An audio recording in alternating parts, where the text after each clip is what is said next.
Welcome to the President's Diary, your weekly journey through leadership in action, where decisions aren't just made, they're lived.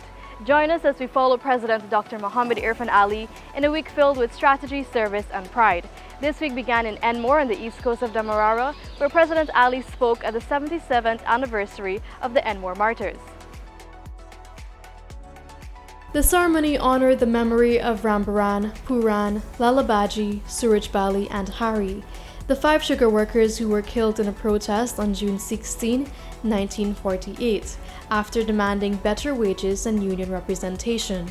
They were shot by colonial police during a peaceful picket, an event that galvanized labor movements across the colony, which was ruled by the British at the time. Speaking to a packed gathering, the president pledged to honor their sacrifice and pledged to restore Guyana's sugar industry to strength, declaring it will be great again under his leadership, with sugar workers placed at the heart of the sector's transformation.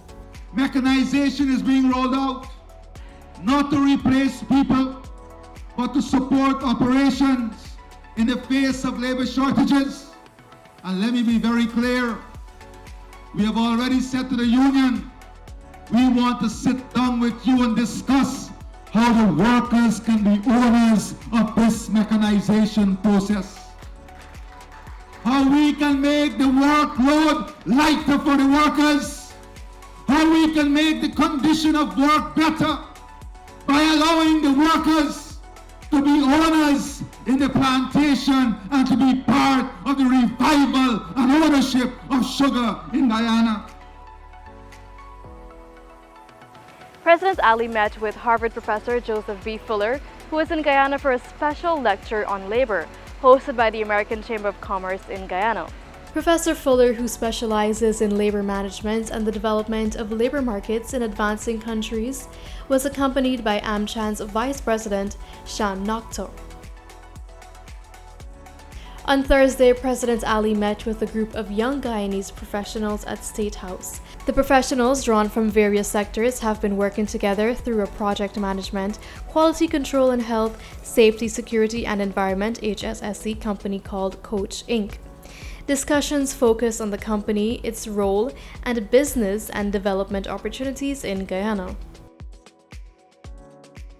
On Friday evening, President Ali gave the feature address at the commissioning of the World Trade Center in Georgetown. The building spans about 37,500 square feet of modern office space right in the heart of Kingston, Georgetown. It is the first and only World Trade Center in the CARICOM region, putting Guyana on the global map for business and trade. The Trade Center is set to play a major role in Guyana's drive to become a regional hub for trade and investment.